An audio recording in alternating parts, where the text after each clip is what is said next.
All right, I think we're about ready to get started. Thank you, everyone. Thank you.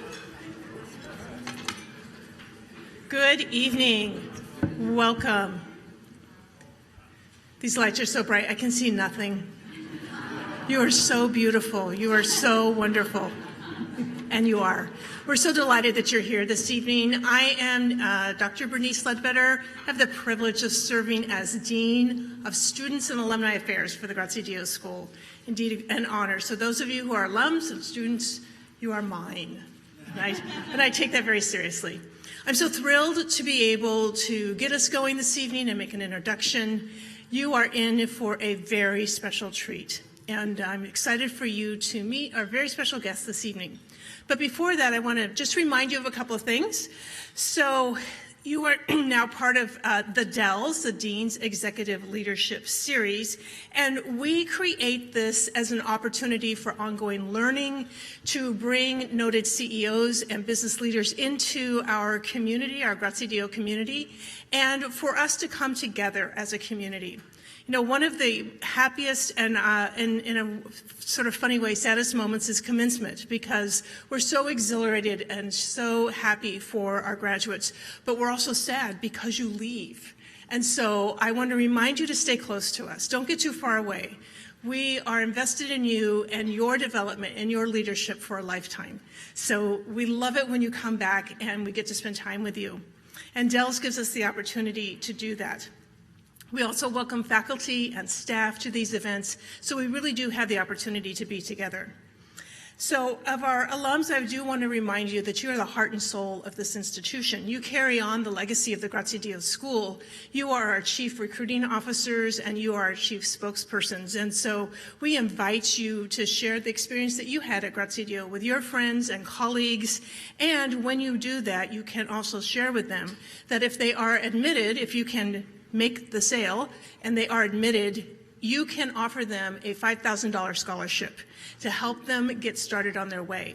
So please remember that as an alum. You can use that as a leverage and a tool to invite others to have the same wonderful experience you had as a business school student. Moreover, we do ask you one big favor as alums. So you get lots of emails, I know, from us, and one of the important sets of emails has to do with rankings. So when you fill those surveys out, you help us so much in terms of our goals to achieve higher and higher rankings with each passing year. So we depend on you so much to take the time, I know it's precious time, to fill out those surveys, because they don't come from us, they come from the ranking agencies. And so when you do that, you help us to be more and more successful. So you're really paying it forward when you fill out that survey, and we're so grateful for that, and thank you for doing that. Okay. I also want to pay a special note of thanks to our executive associates who may be in the room. Are there any associates? I'm an associate. That means you're helping us financially. So I want to thank you so much for that. We depend on your gifts. And again, those dollars help us to strengthen our programs, to offer scholarships to students, and to keep advancing the Graziadio School forward. So thank you for that. We're very, very grateful. Okay, so now I'd like to introduce our dean. Dean Deryck van Rensburg has been our dean at the Graziadio School for 3 years now.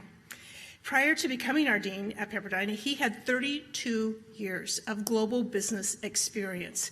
And so that's a gift and an absolute extraordinary asset to our business school, that we have a business leader leading the charge for our school. He was, prior to being our dean, he was with Coca-Cola. He was also at Unilever. And he has lived in 8 different countries, leading these companies in various places around the world. Most recently at Coca-Cola, he was the president of Global Ventures. He reported directly to the chairman and CEO in that role. And he was responsible for advancing the business. He developed businesses with a $1 billion potential via entrepreneurial partnering, venture capital investment, incubation, and acquisition. And before arriving in the U.S., he was president of the German and Nordic divisions of Coca-Cola, and he's a member of the European Executive Leadership Team. He has experience in a wide range of markets and started his career working at Unilever, and he has held increasingly senior marketing roles in food and in personal care businesses while he was with Unilever. Dean Van Rensburg holds a DBA from the University of Manchester in England, and he is married to, no surprise, an extraordinary woman. Just want to say that. Roseanne is indescribable. She is the embodiment of grace and poise, stability, joy, and delight. And together they have 4 amazing children, Joel, Micah, Bethany, and Josiah. And the first 3 of those children are all graduates of Pepperdine. In fact, that's how Dean Van Rensburg first came to know us, is through his children and their study at our university. So it gives me great pleasure to welcome our Dean, Deryck Van Rensburg. Thanks, Stevie. Good evening. Thank you for that rather long introduction. I'm especially proud tonight, actually, because last week I became a U.S. citizen.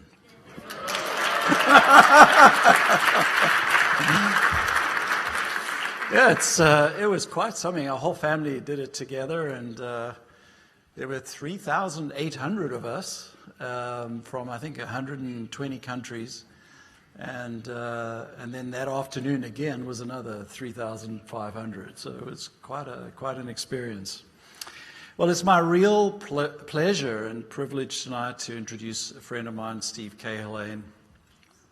Steve joined the Kellogg Company in October of 2017 as its Chief Executive Officer and Chairman of the Board.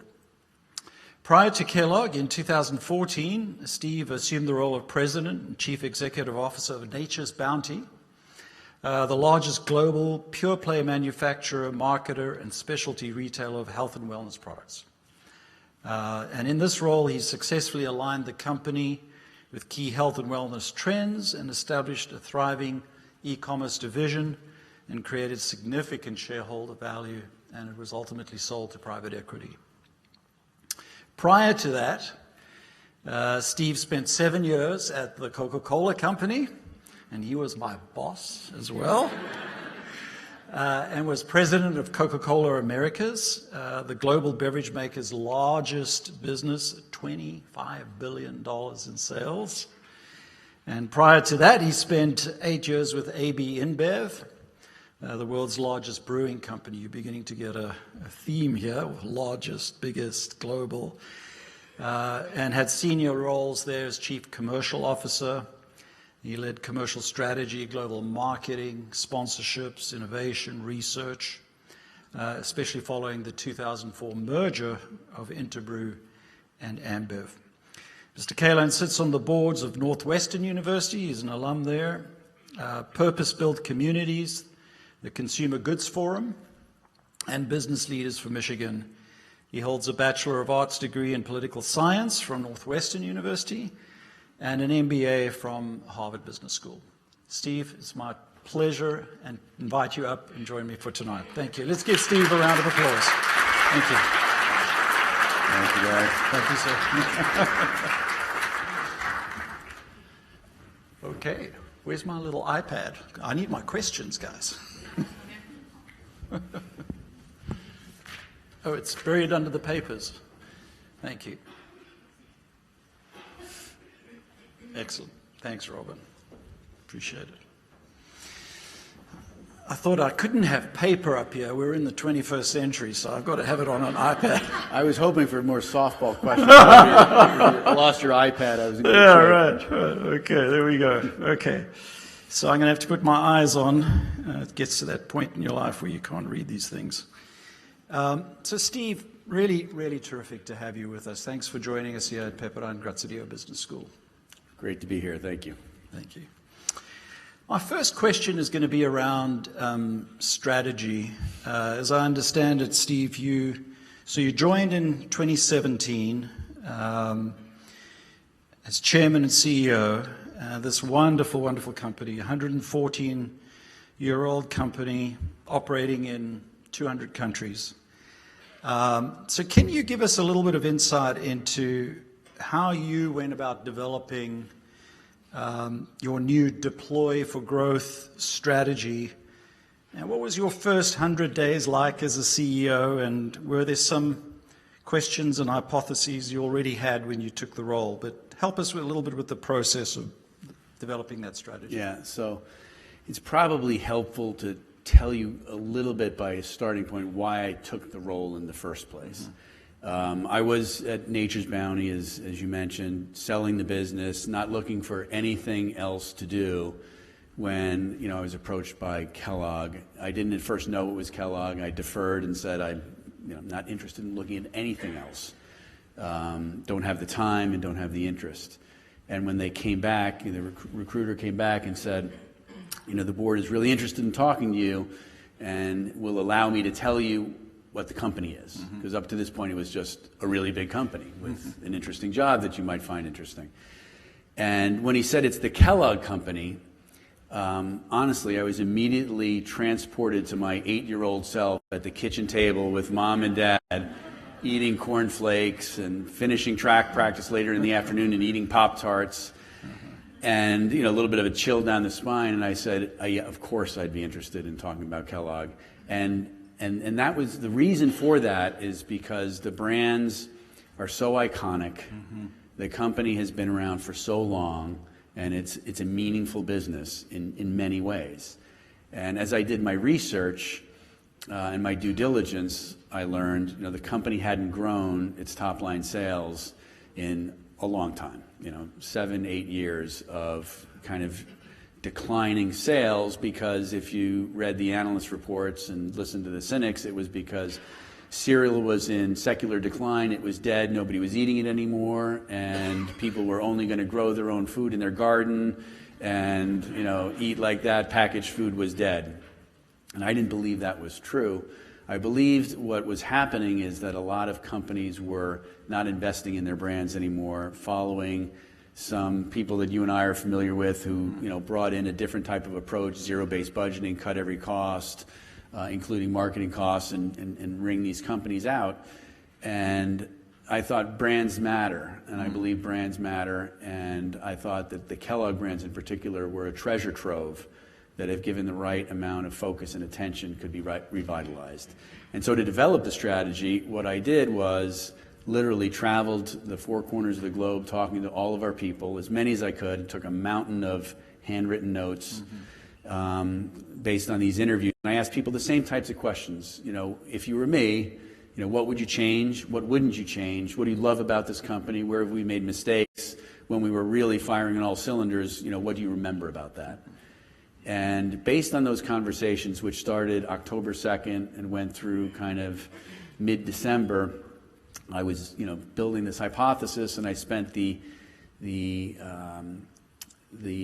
holiday break thinking it through, and I wrote. There was no consultants involved, by the way. Nothing against consultants if there's any in the rooms, but it was just me and a suitcase. And I went through all my notes, really thought about it, spent some time, and I wrote like a 4 or 5 page memo to my direct reports. I said, I believe that this company has been through a substantial amount of change. We've restructured multiple times, went through something called Project K, introduced ZBB, and took the cost structure down dramatically, and still didn't grow top-line sales. So kept profit fairly even with a declining business, and the algebra at one point won't work for you anymore. But I believe if we take that same level of intensity and commitment and deploy it against top-line growth, against these brands that at one point in time really mattered, we can return this company to growth and be one of the consumer businesses that are not destined for the dustbin of history, but can revitalize ourselves. And then we had an offsite for 3 or 4 days where we wrestled with, is that right? And if so, what does it really mean? What's required? And that was the beginning of Deploy for Growth, which we basically just built as a team. And it's about investing in brands, essentially, and returning the company to growth. But it was built by the people. It was built by real feedback. Were there some things, Steve, they said to you that you shouldn't change or that you should change? What did you hear from the employees?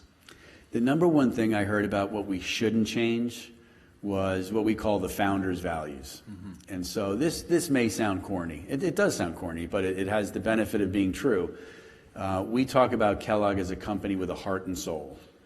And you have to remember, we're founded by an entrepreneur who invented the cereal business. So he invented ready-to-eat cereal. That, may not sound much like today because we take it so for granted. It wasn't in existence. And he created this incredible business, which he led for decades. And then he decided to give all his money away as he walked away from the business to create the Kellogg Foundation, which is still one of the largest foundations in the world dedicated to children's well-being, essentially. And he had this set of concrete values around how to treat people, how to give back to the community that continue to thrive in the business. And that's what people said to me: please do not change the philanthropic commitment that this company has and the heart and soul of it. And we haven't. In fact, we've upped it. And things that they wanted to change were kind of all across the board, but I distilled it into really something that they wanted to do, which is they wanted to believe again. Wanted to grow. We want to grow the business. It's hard to get up in the morning and be passionate about cutting costs. It's important, but what you do with that cost that you're cutting is more important. So if you can save $1, a pound, a yen, that's one thing. And then if you can reinvest half of it into a consumer driving activation, then you start to get people a little bit more excited about doing that activity. Can you tell us a little bit about the Deploy for Growth strategy, Steve? What are some of the key elements in there? Yeah, so the key elements, really 4 top-line elements, and we kept, as I said, the heart and soul commitments as 4 pillars themselves. But we started with saying we have to shape our portfolio to be more growth-oriented. So we call it Shape a Growth Portfolio. And a couple of key things we did there that were pretty significant. We made an acquisition right away. At the beginning of my tenure, we bought RX Bar, which was, if you don't know it, buy it, please. It's a health and wellness bar, great entrepreneurial company. I'd been tracking them at Nature's Bounty, and when I started tracking them, they were doing $20 million in sales. The next year, they did, I think, $95 million in sales, and then the year after that, close to 180. And so they're growing like a rocket, and they're bigger than that now. And so we didn't have a brand in our portfolio that could perform in that space, and so we bought them. We also made an acquisition in West Africa. So we doubled down on a position we had in Nigeria, which is an unbelievable country. The largest economy in Africa, 120 million people, growing middle class, governance getting better all the time. It's not for the faint of heart, but it's a country I believe in. Huge potential. A country I believe in, a continent I believe is the future. And so we doubled down with a $400 million investment there. And then perhaps most difficult, we looked at the entirety of the portfolio that we had to decide what we wanted to keep and what potentially could thrive outside of our organization. And so people call it the Keebler sale, but it really was, we took all the brands that we thought were disadvantaged, which were some Keebler brands: cookies, pie cones. We made pie cones, crusts for pies, fruit snacks. And we sold that for, it was $1 billion in revenue, and we sold it to the Ferraro candy company in Europe, and it's going to work out great for them. And it was a tremendous divestiture for us. And so all those things just by themselves and the sheer math of it added significant growth to our company. So Shape a Growth Portfolio was one. Building world-class brands, we made a pillar of our strategy. And you might say, well, you're a consumer goods company, you talk about building world-class brands. But if you make it a strategic imperative that you're going to grow your big brands, then you hold yourself accountable for it. So we did that, and some of our big brands, many of you may not know, people hear Kellogg and they immediately think, Kellogg cereal, which obviously you should because it's really important. But we had some brands that were underinvested in, brands like Cheez-It, phenomenal brand, Pringles, Rice Krispies Treats, Kashi. Eggo, Kashi.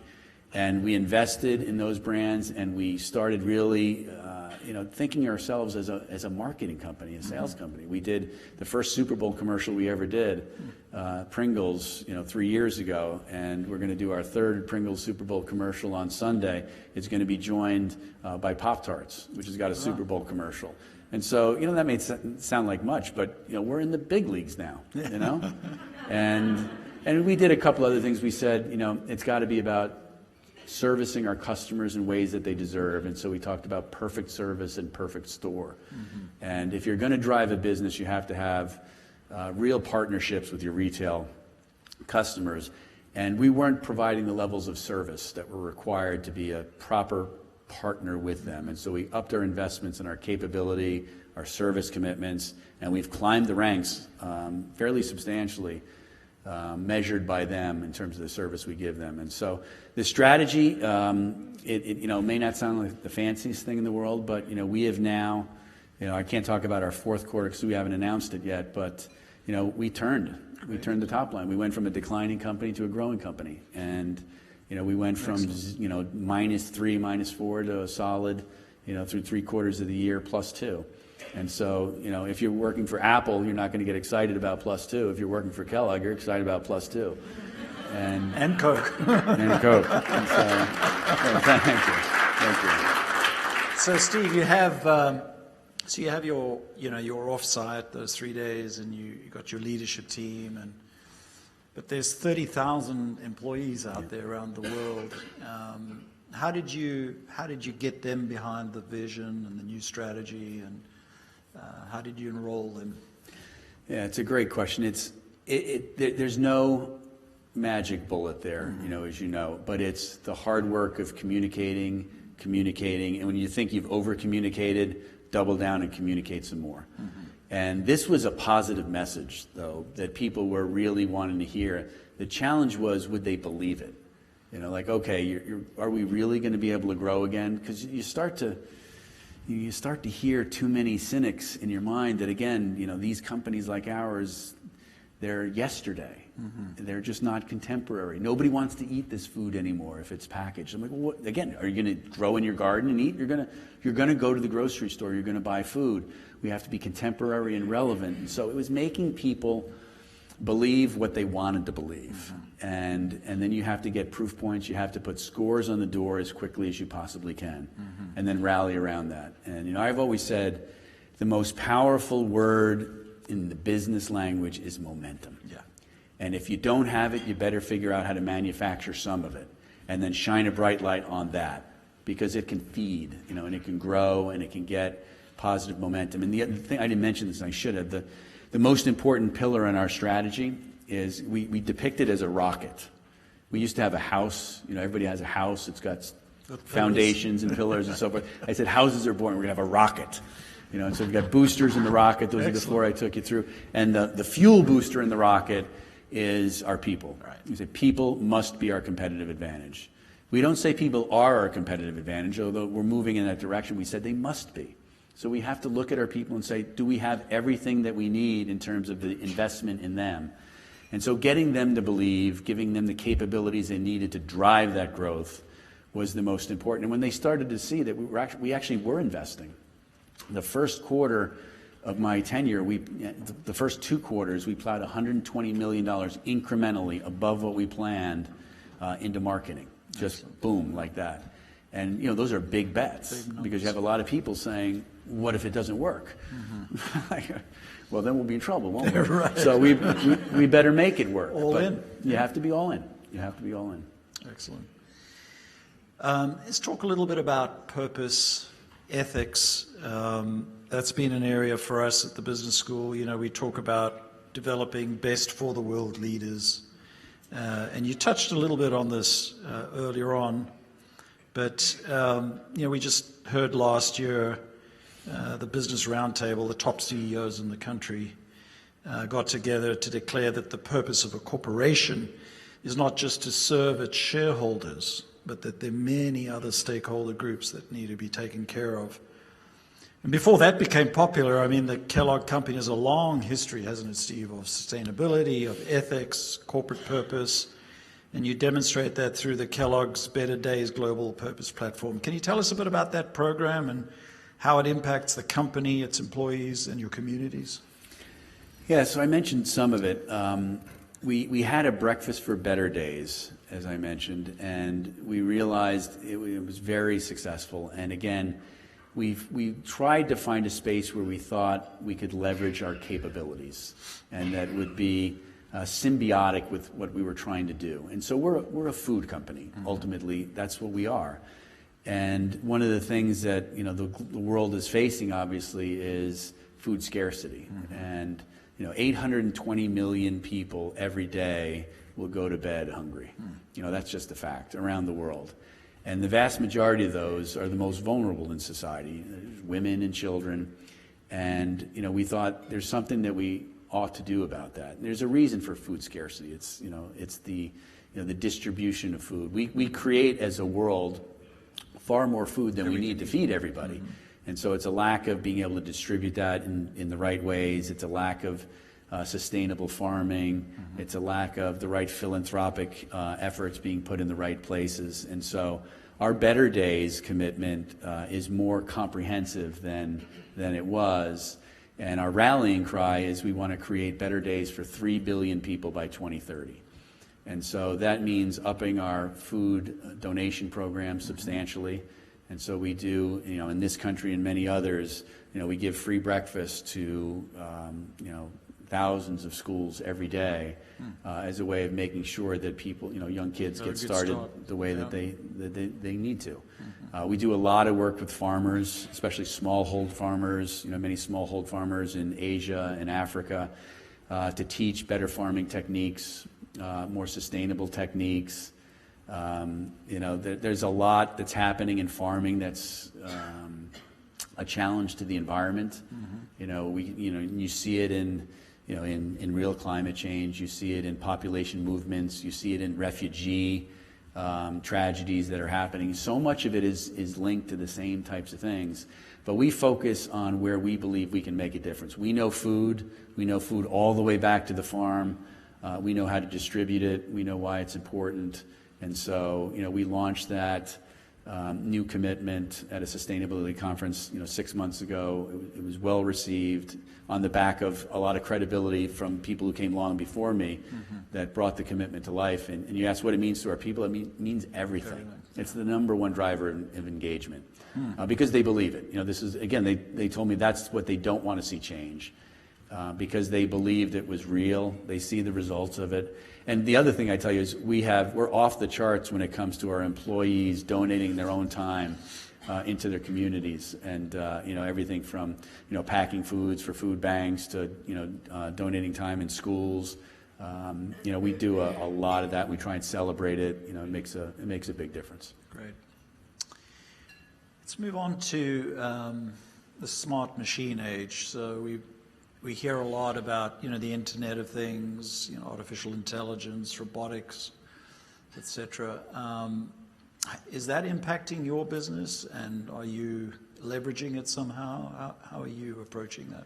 Yeah, it's impacting every part of our business, and it's interesting because everybody's talking about it, and it's. I always challenge our teams, like, let's get to the substance of what we're really talking about here, because there's a lot of buzzwords and there's a lot of experts running around telling you it's going to change the world, and it is, but I try and ground ourselves in real pragmatism around what are we going to do, how are we going to do it, how's it going to make a difference. And so some examples, we're putting much more digital capability in our factories. And so an example of that is, whether you have SAP or Oracle or whatever you have that are running your plants, you have access to, and have had for years, access to untold amounts of data about how your factories are running, throughput, yield, all these OEEs, all these numbers and all this data. And the challenge has always been, well, what on earth can you do with it? And it takes a lot of really smart people to analyze it, to really find where, because manufacturing in this country especially is so advanced today that getting to that next X 2-3% performance is very, very difficult. The analytics required are incredible and time consuming. But with machine learning, it's really incredible what you can measure all along every line. And so in real time, we can see, we're doing it in our Cary, North Carolina plant where it's a huge factory. We make a lot of Cheez-Its. And we can measure on an hourly basis each of the lines. We'll have 11 lines running. One is invariably running at the highest productivity, and one is invariably running at the worst. And based on, literally machine learning happening in real time, we can understand exactly why it's happening and make real-time adjustments. And so the type of improvements we're seeing in terms of our productivity, it does a couple of things. It makes us more efficient, but it also allows us to save our capital, because when we get lines operating more efficiently, we don't have to add another one nearly as soon. And then you look at marketing. And the old joke is, hacksaw joke is, I know I waste half my marketing money, I just don't know which half. Well, in today's environment, at RX, they're running online ads very targeted to individuals based on all sorts of information. And we can test 3 or 4 different executions and literally within an hour know which one's working, which one's moving the needle, and then switch. And so there's just, it's the most fascinating time to be in business, because it's real. And it's about data manipulation, data understanding, agility, in ways that are just, they were space age stuff, but they're real things right now, and it's really exciting. Great, thanks, Steve. We'll talk about leadership. You've always, had a reputation for being a superb people leader and focused on building, high-performing teams, and I enjoyed part of that with Steve as well. Can you describe what your leadership philosophy and approach is? How do you lead? Yeah, it's you probably heard it so many times before, but I really believe in the notion of leading from the front, us all being together. The blog that I write at the company is called Shoulder to Shoulder. It's like I will never ask anybody to do anything that I'm not willing to do myself in terms of commitment, time, resource, whatever it may be, because we're really and truly all in it together. And if people believe that, we're really in the same boat, heading in the same direction. And actually it gets easier as you get more senior, because you don't have to nobody would look at me and say, well, he's politically motivated, what job am I going for, right? But you've got to get people to believe that, though, that it really is about the team, and we have the goal, we have the vision, we have the purpose, we're all aligned against that, and you want people to be totally motivated against that, and truly hire people that have all the capability in the world. It's like when you're looking at somebody, you see 90% right away that, okay, they've got this, they've got that, they've got this experience, they've got that experience, but it's really finding the intangible, the will to win, the will to do it together, the genuine commitment to teammates, and that's the way I think about things. Like, I want this team to win. I want to beat the other guy. I want to make a meaningful difference for our entire team, all of our stakeholders, and I want to find people who are committed to doing that. And then, as you know, I really believe in letting people get on with it. I have never been accused of being a micromanager, which doesn't mean that I ignore details. Right? But you hire great people, let them go. Let them, it's like raising children as well. You've got to let them fail, as painful as it is. But be there at the moment, because you're seeing it happen. And then, talk about, so what did we learn from this and how do we push it forward? And ultimately, I think it comes down to commitment and empathy. Right. You've really got to sweat that, and you really got to care about what the team is trying to accomplish. I'm sure during your career, Steve, you've had some role models or mentors. Can you tell us a couple of lessons you learned from some of them along the way in your leadership journey? It's really been the same type of thing, and it's interesting. I've learned as much, honestly, and this may sound cynical, I've learned as much from less able leaders than I've learned from as I've learned from great leaders. And I've been fortunate to work with some great leaders who have done remarkable things, and you try and take as much as you can. And it's not just leaders; it's everywhere around you, right? It's military leaders, it's sports figures, it's people who work for NGOs. It's just the way they go about things. I'm a student of history, I mean, I love studying Winston Churchill, Abraham Lincoln, Martin Luther King. I don't read self-help books. I read about historical figures like that who've really made meaningful differences in the world.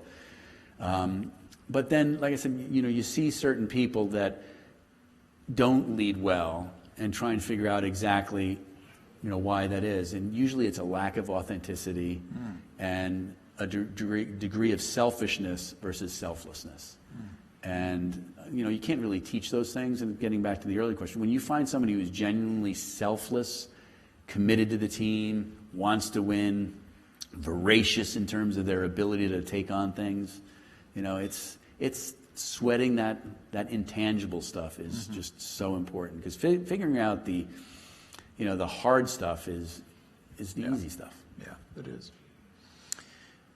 Related to that, but slightly different, let's talk about talent and sort of career. There'll be several people in the room here tonight who are thinking of new job opportunities or building a better career path, or moving on with their careers. When you pick emerging, and you've touched on some of this, but I want to try and drill down a little bit more. When you pick emerging talent and leaders, Steve, what sort of characteristics are you looking for? So it's the selflessness point you've made. Anything else? Yeah, I think it's, energy, enthusiasm, curiosity. And again, it's that you're going to see somebody right away and say, they have the capabilities, the technical skills required to do the job. And then do they have the intangible, really will to win, resilience, because things are tough. The sun's not going to shine every day, right? And so it's resiliency. It's that spirit of winning that really becomes important. And then I think people who are willing to say yes, right? I mean, somebody asked me once recently if there was one thing, and there's never one thing, but if there's one thing, and I thought, except for one example, which I won't bore you with, I've never said no to anything. Because I've trusted that I'm trying. When I started right here in Southern. I told Deryck this. So 32 years ago, I was graduating from college, deciding a career path, and I was wined and dined in New York City by an investment bank. This was when greed was good, and it was Wall Street, and all my friends were going to Wall Street, and the other opportunity was the E&J Gallo Winery, where I started as a sales rep here in Southern California. And they flew us out here, and they put us up in Marina del Rey. I think it was this hotel. But it comes back to, why did I take the sales rep job, walking in and out of grocery stores with a feather duster and a box cutter, building displays and cleaning out back rooms and rotating stock, versus the glamour of Wall Street? It's because I knew what it would be like to be a sales rep and make a store better. Right, and build a display and switch from a back end cap to a front end cap. I just knew that kind of in my. I had no idea what it would mean to be an investment banker. I couldn't articulate it at all. And so looking across the table and seeing somebody and understanding that they have all the capability, but they really want to do this. Right. They want to do it for the right reasons, because they think they'll be good at it. They think they'll get satisfaction out of it. Because ultimately, that's what motivates people. I mean, you want to motivate people. You want to be the motivator. But people get motivation from achievement, from satisfaction, from a job well done at the end of the day. That really, to me, is what moves people. So when you look to bring somebody on board, half the question is, are they going to love this? Right. At least half the time. Right. Are they going to find this something that's meaningful to them? If you were to advise somebody wanting to build a career in corporate America, what would you be saying to them, to a graduate or a soon-to-be graduate? And would that advice be different versus maybe 5 or 10 years ago? Yeah, I don't think it would really be different. And I think it would start with what I just ended with. You want to find something that you really want to do because you want to do it, not because it's the glamorous thing to do, or where the herd is heading, but where you really want to do it for some intrinsic reason. You find the work interesting, you find the purpose interesting, you think it plays to your strengths, whatever the case may be, because half the, what did Yogi Berra say? Half the success is just showing up. Yeah. I mean, when you show up and you really want to be there, that comes through. I mean, it's very, people communicate in so many nonverbal ways, and so you have to really want to do it, right? And if you're struggling and you only have 1 or 2 offers and they don't seem right, my advice would be keep looking, because if not, you're going to take something and you're going to be looking soon enough anyway. And so you got to want to do it, and then you have to trust that the people around you are the people that you want to spend time with, because you're going to spend more time with them than you're going to spend with your family. And then be all in, right? What can you do? First, master your own job, right? Nobody likes somebody who can't get their own stuff done and is looking for, like to build the resume by doing other projects. Master what you're meant to do, and make sure that you're getting the feedback, that you're mastering it, and that you're getting the job done in the way that's expected at a minimum, and then look for where you can help. And don't put billboards up saying, I'm the one who's helping. If you help a colleague, do it quietly. And that just builds, it builds. And I really believe that, good companies, and that most companies are good companies, they understand the difference makers.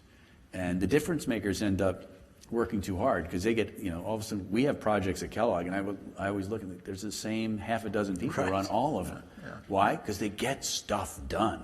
They just bulldoze through issues, and they're trusted, and they love the work. They're problem solvers. And so, wrapping all that and thinking, like, can you have that type of experience, as you go through the first, 2, 3, 4 years in a company is, I think, the most important. Mm-hmm.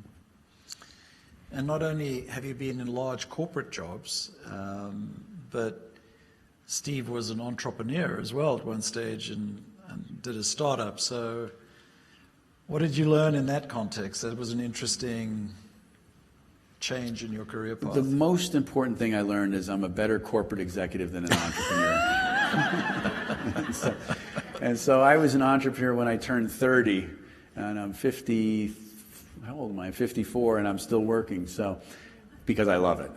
But I learned so much, and honestly, being an entrepreneur, it was a special time. And so, just briefly, what did you do? Tell us what you did. So I had a great job. I was working for the Gallo Winery, so I started, as I said, right here in Southern California as a sales rep with them. They gave me rapid promotions. I was running the LA chain division out here in Los Angeles, 200 sales reps. I was 24 years old. And then I got some advice from my father-in-law, actually. And he was a great mentor of mine. He worked for Procter & Gamble and then General Foods. And so I met him in college. I'd started dating my wife in college, and he was a great mentor because he had all this business experience. My own dad was a fireman in New York City, which is an unbelievable job that I admire so much, but he didn't know anything about giving me advice and kind of in the corporate world.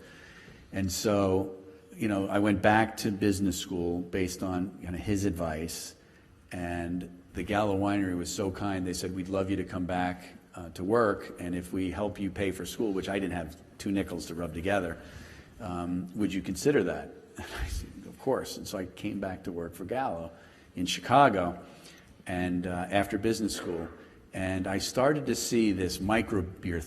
Microbeers are taken for granted today, but this is 1992 or 1993, and they were just getting started. And I thought, Chicago would be a great place to have Chicago's hometown microbrewery, and if we could get Gallo to distribute it and make it and do all this, this is a great idea.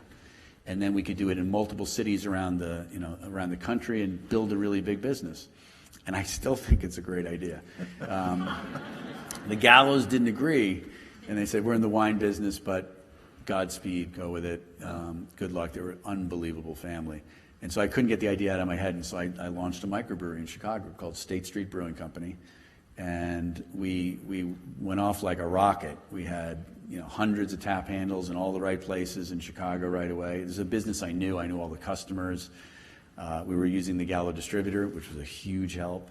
And I learned so many things, the power of brands, which, I've been around brands my whole life, but it just, when you're really there at the cold face of it all, I was the butcher, the baker, the sandwich maker, right? It was me. I was making the beer.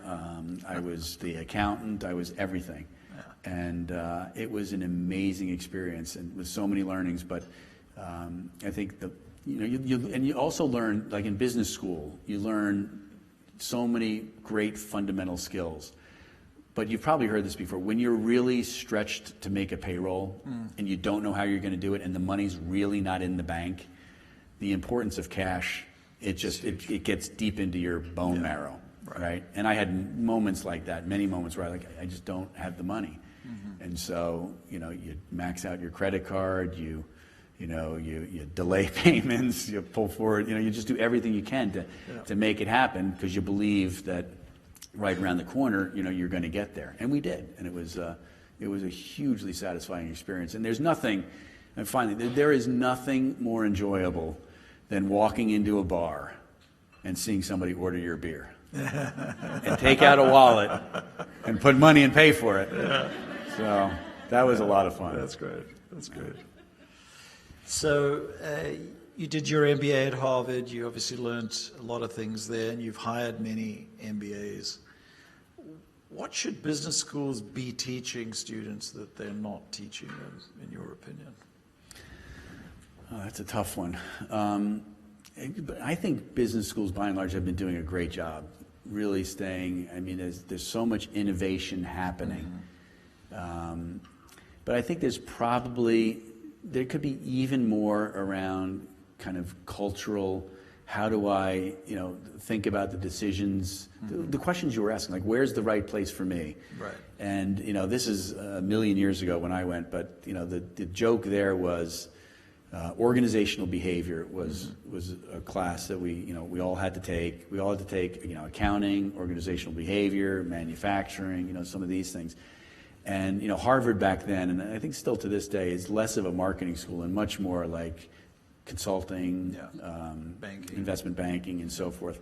And so, my friends to this day, like, this organization, this OB stuff, like people matter, numbers matter. And, so you fall victim to that, and then you have, professors talking to you about, people's feelings, and like, oh my God. So I would say don't forget that. Yeah. And the world's just become a much more complicated place. And it's complicated enough doing business in developed markets, and you have developing markets. So I'd say like the cultural immersion and cultural experience, and really understanding it not from a book but from an experience. What it's like to go to a Nigeria and really understand the culture and how to do business, and how to not just the minimum, like, how do I not offend, based on cultural norms, but how do I really understand? Yeah. And how do I understand where the market opportunity is? Because I understand the culture a little bit better. I understand the people a little bit better. I understand the needs. I can understand where the gaps are. I think those are really great opportunities, and it's only going to get more complicated. Yeah. Another area I've had some feedback on is, yes, you teach us marketing, but you don't teach us sales, And yet, throughout our career, we're selling, right? Whether you're selling a business plan or an investment or an acquisition or actual product or service, sales is a hugely important skill. So I think that is another area we need to pay more attention to. I would agree with that. In fact, I've come to the conclusion that one of the best undergraduate degrees for a salesperson is engineering. And the reason I think that is, selling when I started was already, a fairly sophisticated endeavor, right? You'd have to prove the features and benefits and, why your idea and your program was more beneficial to the retailer than your competitor's program. But there was definitely more of a relationship, relationships matter today, but today it is so sophisticated because the pendulum has shifted, and retailers, whether it be online retailers, brick and mortar retailers, I mean, these are highly sophisticated businesses, deep in analytics, who really understand their business, who really want great ideas, but really want to understand the facts and the data behind it and what it's going to lead to. And so, just the process thinking that comes with, any kind of engineering lends itself really well to the discipline of sales, because sales is a very, very sophisticated field. Right. And oftentimes it's, still gets lumped in, kind of the stepchild of marketing. Yeah, stepchild of marketing. The guy at midnight on terrestrial network doing, whatever those, selling pillows types of thing. Not that I'm not meaning to take a shot, but it's a very sophisticated endeavor when you're standing across from a company with a market cap, of hundreds of billions of dollars. Right. They're hiring the sharpest people. Right. Who understand exactly what you're talking about in your category as well as you do. You better be prepared. You better be prepared. Yeah. Be able to sell ideas. We're coming to the end of our time, and we'll open it up for a little bit of Q&A in a second. But when you're not the CEO of Kellogg, tell us a little bit about the personal side of Steve, and what else do you do, and what's it like living with Steve? There's 5 experts who could answer that question a lot more candidly. So, no, I have 4 kids, and they're older now. That's kind of dumb. They're older now than they were yesterday, But 2 of them have graduated from college. One's in New York. She works as a reporter. She graduated from Medill School at Northwestern. Then I have another daughter who also graduated from Northwestern just last year, and is going to go back to law school next year. And I have a son who's a junior in college, and he's also a pole vaulter in college. And then I have a sophomore. Princeton, by the way. At Princeton, yeah. And then I have a sophomore in high school who's also a pole vaulter. Oh, okay. And so, where did this pole vaulting thing come from? I was an Olympian pole vaulter. No, Let's be sure that everybody knows that was a joke. I never held a pole in my life. My older son just saw it one day on the track and field and thought, wow, that looks kind of cool and interesting. And he took it up in 7th grade, and he became really quite good at it. And he won the Georgia State Championship 2 years in a row, and was recruited by all these colleges. And so the long-winded way of saying, I love spending time with my family around things that they love to do. So I know more about. I've still never pole vaulted because at my age it's dangerous, but I know more about it. And so I love it. I love spending time helping them and trying to coach and do things, and spending time with my kids. Really focused on what interests them. Right.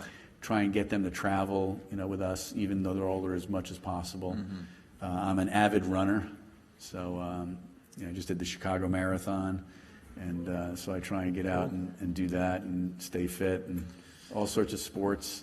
I remember once we had a big conference at Coke, and I think we had this kind of fitness guy there. Was a speaker. Oh, Jake Steinfeld. Yeah.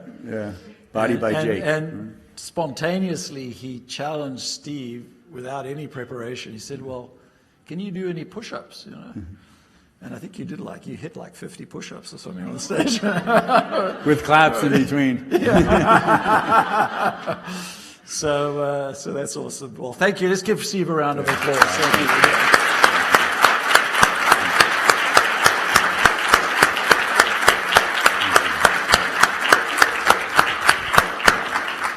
Okay, we've got time for some questions. So if you could just, we got some microphones. If you could just mention your name and say your question clearly so Steve and I can hear, that'd be great. Thank you. Any first takers? Right over here. Thank you. Hi, I'm Cahillane, and I work for Frito-Lay, so everything you're saying is very much relatable, and I'm a Graziadio alumni. My question, especially as you came into a new organization, is about how do you find the balance of keeping folks motivated, but also at the same time holding them accountable? So if the results aren't there, but you want to really keep them excited as well, would love to hear a little bit about that. I'm not sure I should give a competitor any advice. You already shared enough today. Okay. Frito-Lay is a remarkable company. I'm kidding, that I have such admiration and hold in the highest regard. I mean, really a great company. And it's a great question, I think. But I'd start with, I think the best people, best defined as like highest performers, love to be held accountable, right? Really do. And so accountability is not a bad word. It doesn't mean if I don't make my number, I'm in trouble. Accountability is we're all accountable. And accountable means when you do a great job that, I'm accountable for making sure that I know who's doing a great job, and I'm giving them the positive feedback and reinforcement so that they understand that the company values their contribution to the business. And so I think that's the most important thing, is that accountability is a positive word. Because think about it, if you're doing a great job and you're not hearing anything, is that worse than doing a poor job and being told you need to do better?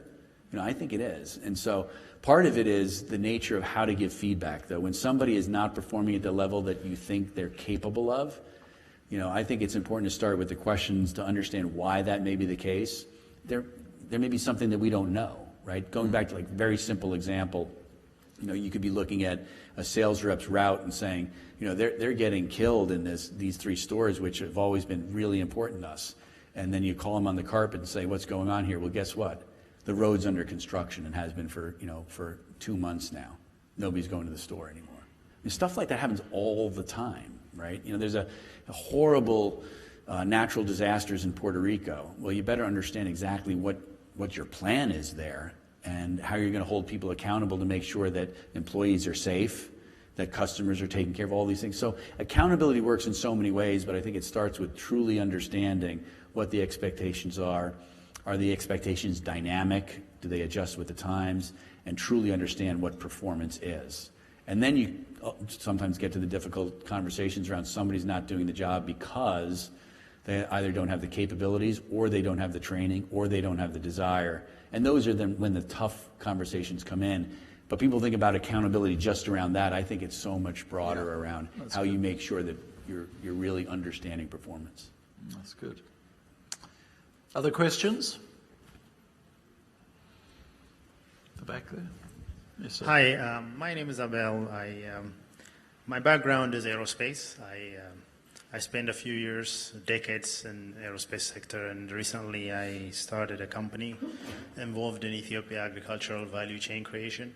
And when you're talking about Nigeria, I truly appreciate your view, optimistic view in Africa, and especially in smallholder farmers and making them part of the value chain. So my question is, what's your view in a company like yours engaging in impact investment, especially creating a value chain based on smallholder farmers? And as you know, agriculture is a very tough business, and there's a lot of risk, especially when you depend on smallholder farmers to be part of your value chain. And been trying to understand the business model around it, and I wanted to hear your voice, your view on how you think one can address that kind of business model creation challenges. Thank you. Yeah, thank you for the question. We can play a really important role. I mean, number one, there are suppliers, right? So we can give them the most important thing, which is an income stream. Right, and so we can buy their product, and we can give them security to understand that we're in it for the long haul, and if they have one bad year or one bad crop, we can be there and we can be committed to them. The second thing we can do, equally important, is really training around best practices in farming, and it's amazing what can be done with crop yields and just overall productivity of the soil based on really establishing the right educational program for smallholder farmers so they understand how they can get the best and most out of their land. And so we know we can't do everything, but if we do those two things, security, income stream, training, it goes a very, very long way for people feeling secure about their place. Great, thank you. There was another question over there. Oh, there we go. There we go. Hi, my name is Rita Sebastian, and this is my second year doing the online BSM program. I love reading books, and I was wondering, who would you recommend beside Drucker and Covey as good writers? If you read books. Remember, if you have time to read books. He reads pole vaulting books. Okay. And I read books of history. I honestly, I think there's a lot of really good books out there around. You know, I think some of Michael Porter's older books around competitive strategy are really terrific. But I don't read a lot of that. The best book, somebody asked me once, what's the best book on leadership? And it's a book called The Indispensable Man by Thomas Flexner. And it's a book about George Washington. And it's remarkable in terms of just lessons in leadership. So that's, you know, I could probably come up with, you know, some more kind of the classic business books. But I really think this one person's point of view, studying history, is a fascinating way to learn about leadership and problem solving. Good. Over here off to the side. Bridget, thank you. No, we need the mic. Hi, my name is Kira, and I work for IPG Media Brands. It's a media and advertising company. My question is more of like a suggestion or input from you throughout your career from E&J to up to now. Do you think there's one thing or two things that you wish you did differently and you would have ended in a different position or something like that?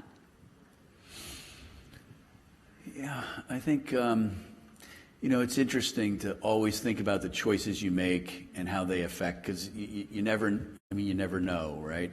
I always think about, you know, what would Bedford Falls really have been like without George Bailey, right? You'd have to know the movie to know the reference, I guess. I think you have to be happy with the choices that you make, because you don't, it's hard to look back and say if I had done things differently. Like I said, I've always tried to say yes to opportunities as they presented themselves. And I think if the one thing I never was looking at it as like a career ladder or a race. I never dreamed of being CEO of a company like that. I mean, I just didn't. One thing inevitably leads to another. And, you know, maybe I raced a little too much, but I don't. It happened organically. I was always offered something and then I took it. But I think as much my choice as other people's choices, I think you can benefit from spending more time in certain roles and really, you know, cycling yourself multiple times, 4, 5, 6 years. And I moved a lot. You know, I moved through a lot of jobs in a lot of countries at a pretty fast pace. And sometimes it feels like I would have benefited from spending a little bit more time in a place. Thank you. Yeah. I can maybe just add on that from my experience. What was crucial was I saw so many of my colleagues get promotional opportunities that were good for the career, but their partner or their family or their spouse had a different opinion. And, you know, they would get asked, go and be the president in Moscow or whatever, and I'll stay in London and we'll commute, you know. And usually those scenarios didn't work. And so being aligned with your family, your partner, your spouse, really important with any career move. Yeah, really important. Any other questions over here in the front?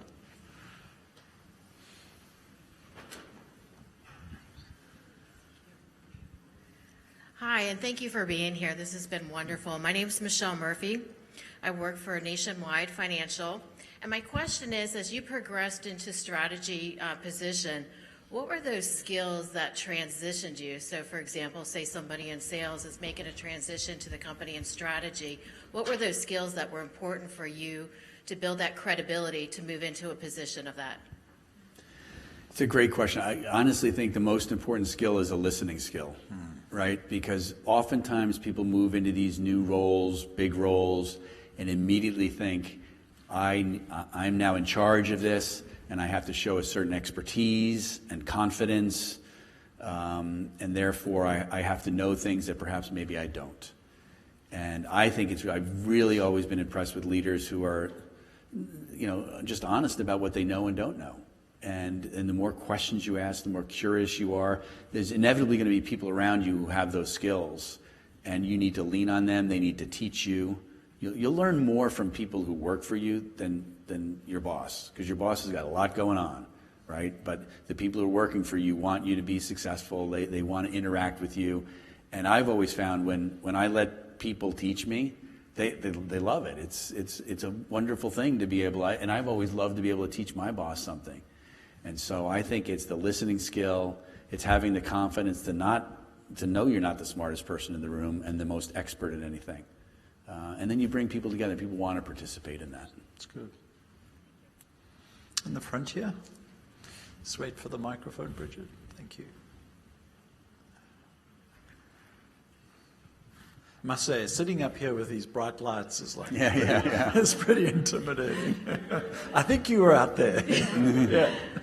Hi, my name is Rasna, and I'm a CEO of A1 Bearing Imports. And just recently, I was at Coca-Cola last week for selling bearings to the CCBS, to the bottling services.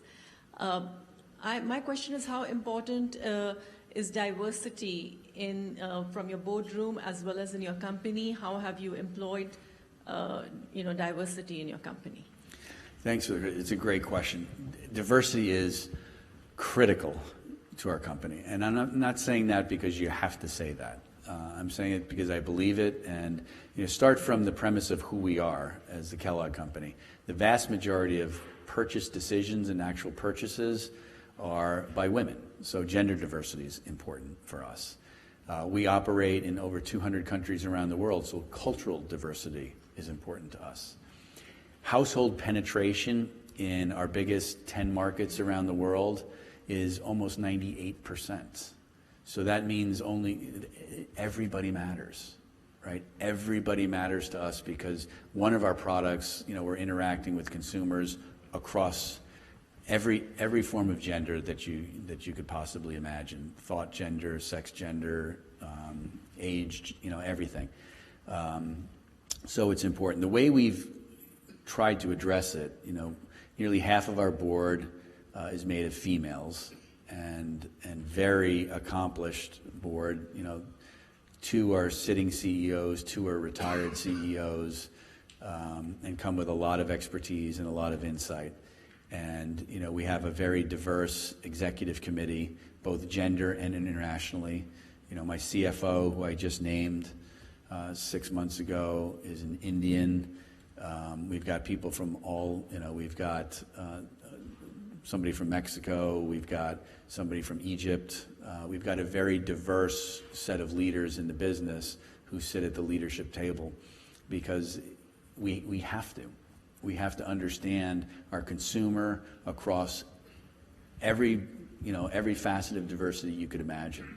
And we have to operate in these these countries in a way that is thoughtful and meaningful. And you can't get that from a book, and you can't get it from a bunch of very non-diverse people sitting in a boardroom in Battle Creek, Michigan. It won't work.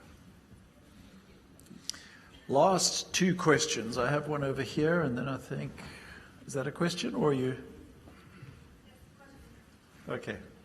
Let's go here first, left, and then we'll get you next. Thank you. Sorry. My name is Gavin Norby, and I work at Noble Biocare. I do sales in the medical device field. And my question is, what was the most pivotal moment in your career where an experience resulted in the most professional growth, and why?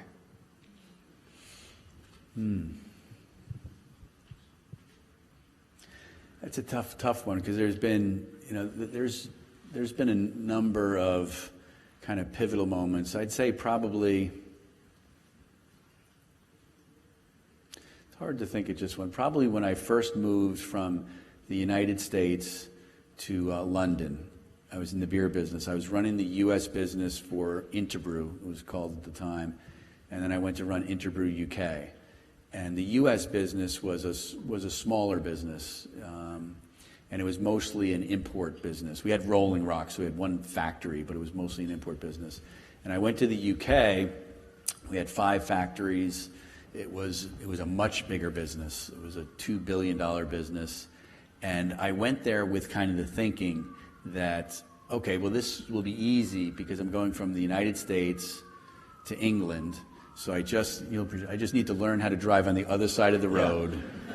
Everything else will be fine. Same language. Same language. The joke is, cousins divided by a common language, friends divided by a common language. And what I found was, when I was in the U.S., I'd been in the U.S. my entire career, and I knew the U.S. in consumer goods, and I knew the U.S. consumer cold. I felt, and I still believe. So I had great instincts, in terms of what would work, what wouldn't work. I still would look at the data, and so, but I really felt like I had great instincts around what would work with U.S. consumers. What innovation would work, what packaging would work, what programs would work. And I went to the UK, and the first thing I learned was every instinct that I had was wrong. Truly wrong. I'm not overstating that. Everything about the beer business was different. The flavors were different. The brands were different. The route to market was different. The customers were different. The way consumers thought about and their routines, the way that they went about, and their traditions, all brand new. And so it was a pivotal moment because I realized that, I had to rededicate myself to really understanding data and consumer insights and really asking the third and fourth question, where I'd gotten a little bit lazy, where I already knew the answer. So I'd ask the question, like, it validated what I thought I already knew. And I went to the UK, and it was just a monumental learning experience. And that was really an important one for me. Yeah, that's a great answer. Thank you, Steve. Last question over there on the right. Hi, I'm Lauren from Chef Marina Seasonings. I'm a marketing director, and I had a question about distribution. So distribution at Kellogg's and other companies that you've worked at. We have been in a moment where we're deciding between direct distribution and using distributors. And so what have you found in your expertise to be the best for your bottom line? That's a great question. Yeah.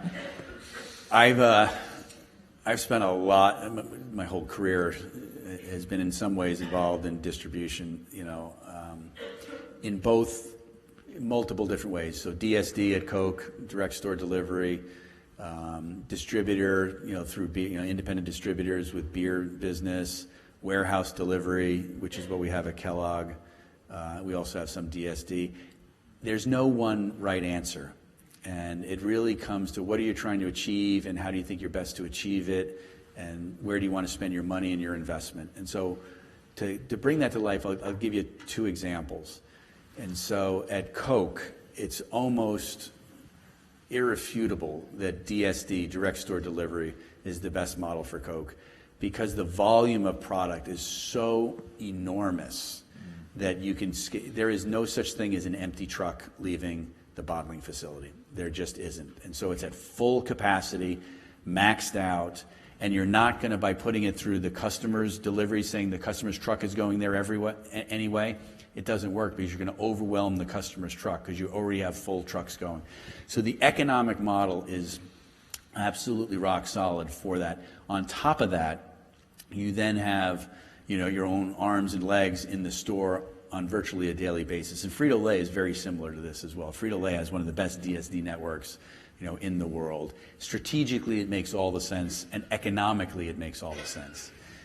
At Kellogg, we had a direct store delivery for a portion of our portfolio, for our cookies and crackers, but not for Pringles and cereal. So we had this multi-layered approach to distribution where cereal would go to the customer warehouse to be redistributed through their distribution to their stores, and we were sending our own trucks with our cookies and crackers, and they were not always full, and they were not always the most efficient routes, and so it wasn't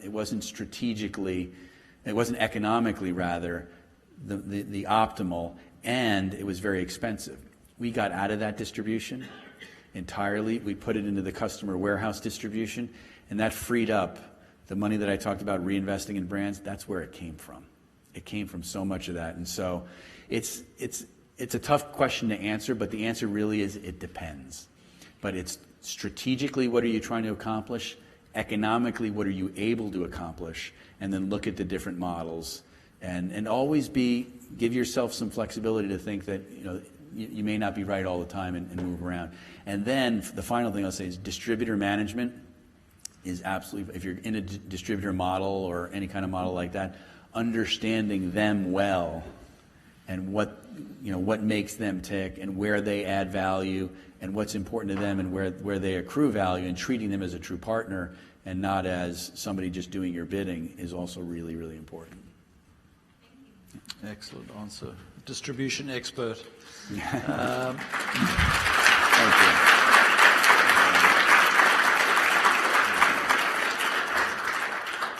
Steve, at the Pepperdine Graziadio Business School, we have as our vision to develop what we call best for the world leaders. It's a subtle twist, but quite a profound one, actually.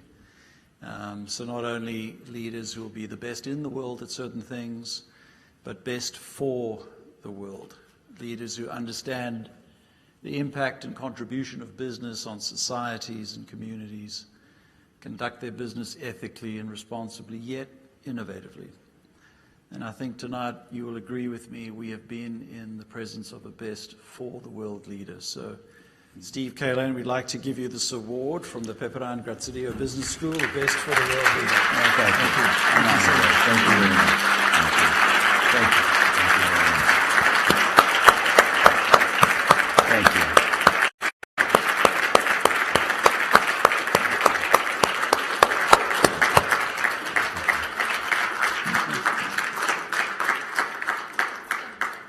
Great. Thank you very much. Thanks everybody for coming out. It was really terrific having you.